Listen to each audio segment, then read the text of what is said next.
Hello, this is Olivier de Rivière. Welcome to this video about the music design of Dying Light: The Beast.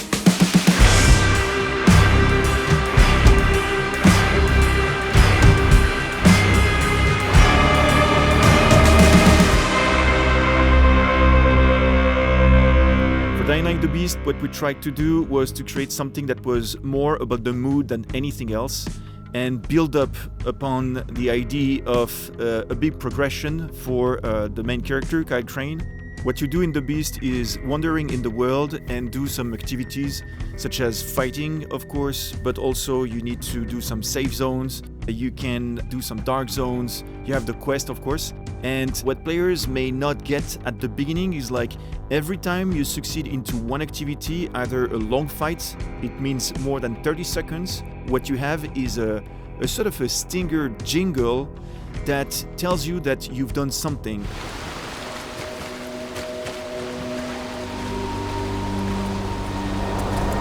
And this music that is about, sometimes 15, 20 seconds is linked to when you get inside the car. And when you get to drive the car, the mood of those reward music is actually developed as you're driving.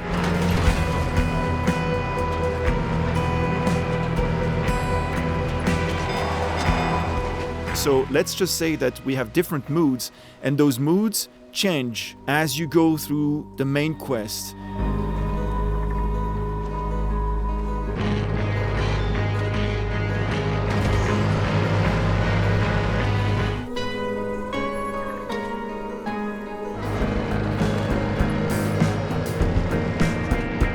In Dying Light 2, the focus was on the parkour, but in The Beast, the focus is more on the moods and the car, the driving. So the more you drive, you can test this, if you drive fast and long, the music will change. If you brake, if you take a pause, if you exit the car, come back to the car, everything is very dynamic.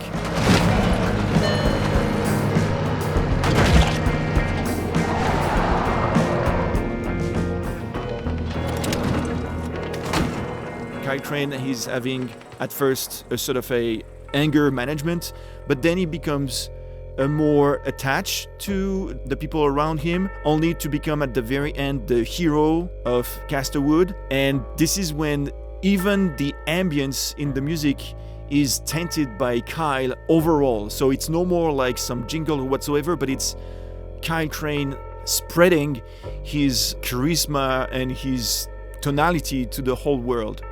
Without spoiling, now that the game is out, there's this moment when you're driving the car and doing something, and the music called Kyle kicks in for the first time. And I'm very happy by the feedback from the players, because it's exactly what we wanted to achieve, meaning that it's a momentum that hopefully will be remembered. What part that is very dear to me is the function of the music, whether you're in the main quest or outside the main quest. This is a system we've established in Dying Light 2. If you're going after a waypoint, an objective that is part of the main quest, you will feel that the music may change just for that. But if you decide to go away and to do some activities in the open world, then the music will switch to something different.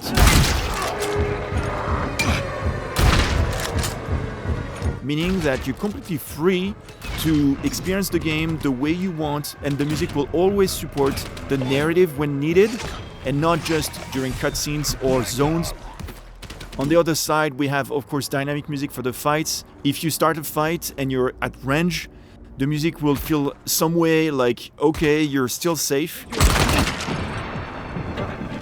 The more you're gonna kill people, the bigger the music and the more intense, but never as intense as if you get close to an enemy, if you hit them with a melee weapon.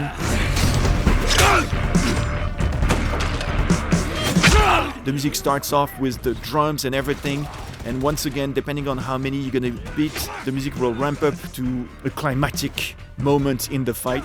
Don't forget that at the end of a fight, if you're in for more than 30 seconds, you will have this jingle that is the mood.